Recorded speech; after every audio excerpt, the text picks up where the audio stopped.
Well, welcome back, everyone. And of course, it's Somber Tuesday with our guest. Look at this sport jacket.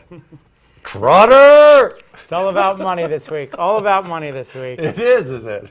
All Big week coming up. Okay, all right. Before we get to that, we had a big week last week, Saturday, Whitney Stakes. A stakes day, right? I kept hearing this all week long. A lot of races. Big purses, a lot of money out there up for grabs, and really a big day of racing for Saratoga. They got great weather, tremendous crowd, a real fun, entertaining day over at the track. Yeah, it was. Weather cooperated, right? Gorgeous day. All right, highlights from the day. Things that stuck out for you that day. Well, I went back. Last year I gave out Marino at big numbers, 30-1. He got run down on the wire. It was a tough beat. We still made money.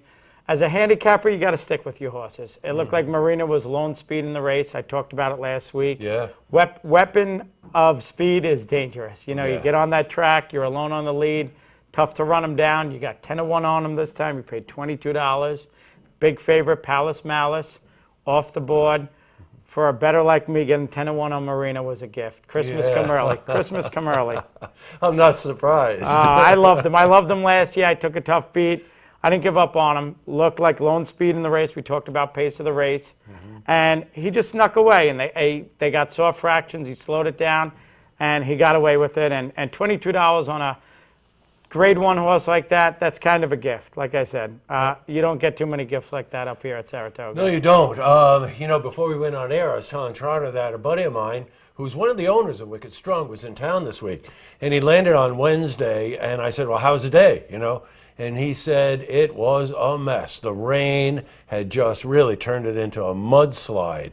Right. So now we know that weather cleared out for Saturday. Cleared out, the track But what was dried it out. like during the week? What's it like when it's a day like that? Well, you know, I'm a pedigree player, so when I get those slot plays, it doesn't distract me. I kind of like an off track. You just got to adjust your handicap in, follow horses that are bred to run in an off track, that like sloppy tracks, and stick to that. Kind of feel how the track is. Is the track favoring speed, favoring closers, and adjust your handicap. And this game's about adjusting how you're playing the game. If it's sloppy and you don't adjust and you're just playing horses that were meant for the turf and they run on the dirt, that's your mistake. You know, Yeah. a sharp handicapper picks up on that, looks for breeding, looks for horses that like an off track, and there's always money to be made at that track. They're paying it out. It's just a matter if you want to put it in your pocket or not. Oh, well, Or on your jacket, for that matter. You stole my line. You're not allowed to steal my line. You know that. Quick-witted, quick-witted. Hey, what about Scatcapade? Well, we ran second. I kind of had second-itis last year. We're right back at it this year, but you can make money on these horses. You caught the exact. I thought the exacta was real nice. If you bet them across the board, you kind of broke even on the bet. You had some nice action. You paid $340 in the middle, $260 on the back end. So if you bet them across the board, it kind of equaled out for you. You plug away. Last year we gave out a couple of these horses. They ran them back at the end of the meet, and they wound up winning. Yeah. Kind of the same thing with Marino. I gave him out last year. Maybe you took a tough beat. But if you said, wow, Trotter gave out Marino last year, it kept in your head, you got rewarded. You got paid $22. And that's what good handicappers do. They keep a log. They put the horses in their book. We have a little Equibase chart that we use. We come back, we play these horses. A little of the speed came out of that race, so it might have softened up. I like this horse coming back. If they run him again, maybe a little longer. I thought 5.5 might have been too short for him. Got it. If we stretch him out, we get him to 6-7 furlongs. He's got a nice late kick. The winner had a beautiful trip, real nice ride that beat us, and this is not a horse that I would give up on. I think you come back and you get him, and you get a nice square price on him next time. Now, if you know, we're mentioning this horse because last week that was the pick. So now let's move into this week because we got actually a pretty exciting week for you coming up. But first, let's look at the pick for this week. Let's go race 6. We got the number 5 horse, Zozo. Big angle of mine this meet. Dutrow, second time out. Made a big score on a horse that he had last time. The horse's side out a Super Saver. These horses have been lights out.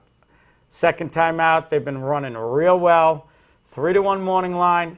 Nice little horse to use in your pick threes. If you can key into him, maybe get a price into him, and you make some money. That's what I did last time with the Dutrow horse. He has a great workout over the track. I like to see horses that train well over this track. Saratoga is a very quirky track. Some horses come up here and they don't like it. So for me, I kind of look at that workout This horse looks like a go to me. There's a couple of horses in the race. The favorite drew the rail. I don't like rail horses. It seems like they've been having trouble getting out of the gate. The inside of the track's been a little soft, a little heavy. So 5 horse, 6 straight, Zozo, Dutro, Rocco on, 3-1. I think you get a square price on them. And it's a good win bet, and using your pick threes. Make some money. All right, pay attention to that.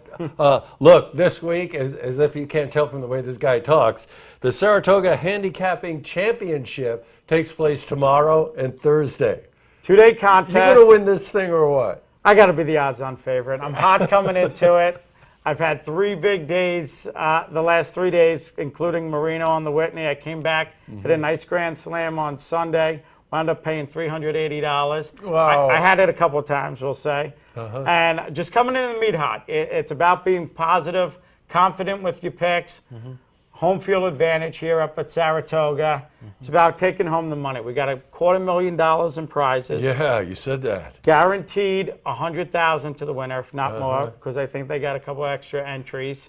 And then top 3 qualify for Vegas for the national championship. So I think it's safe to say, first, we wish you all the luck. I want you to appreciate win. that. Bring this thing home. You get the 100K, that means for the next 6 weeks you're going to be able to outdo this sport jacket, you think? Oh, we hit this one. You know, we'll have a party here next week.